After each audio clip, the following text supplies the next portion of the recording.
We're going to discuss about the fungi kingdom. In the previous video, we have discussed about the animal-like protists, plant-like protists, fungi-like protists. So in this video, we're going to discuss about the fungi kingdom. So firstly, the fungi. These are basically the almost all the organism of the fungi are multicellular. You can take the example of the mushroom and all. So first of all, fungi was placed in the plant kingdom.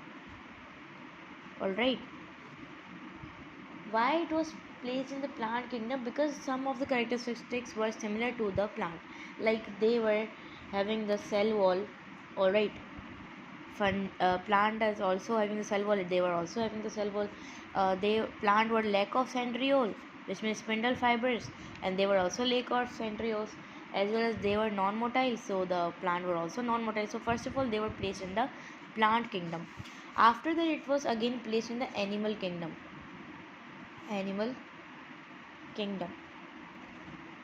All right, because their cell walls was made up of the chitin. So their cell walls was made up of the chitin. So the animal cell wall is also, you can say, made up of the chitin. All right, and you can say they were heterotroph.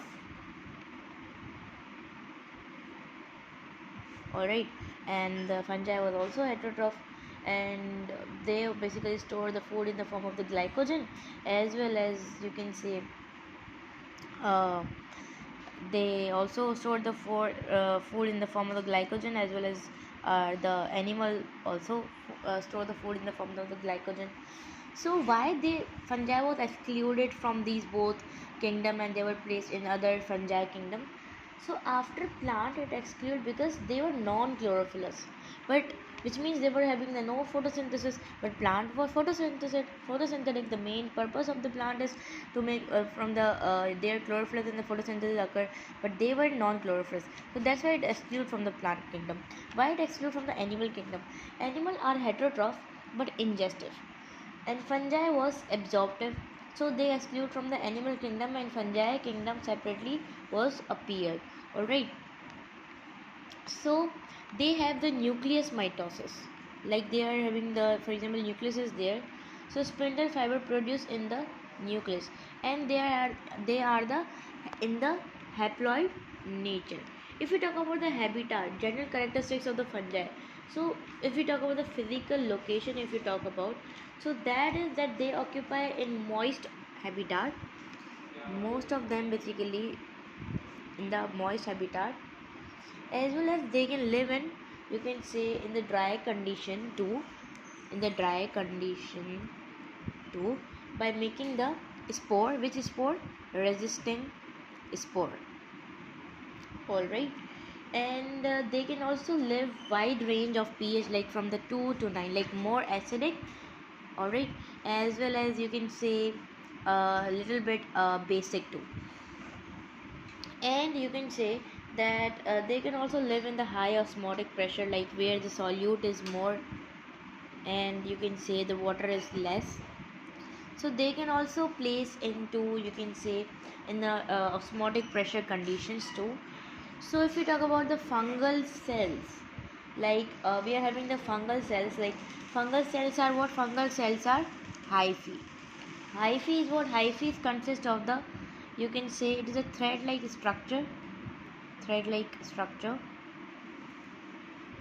are fungal cells of the fungi?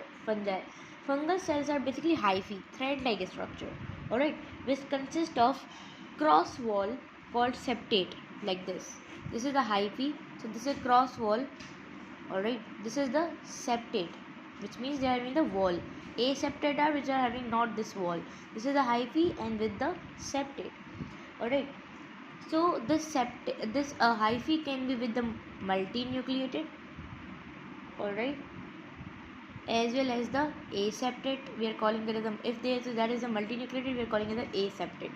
If the fungal cells is, we can say, if they are containing the one nucleus like this, all right, so they are septate.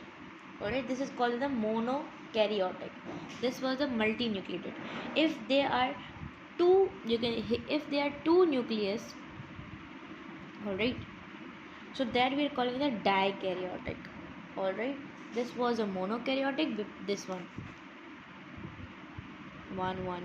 nucleus. Monokaryotic, dikaryotic, multinucleated.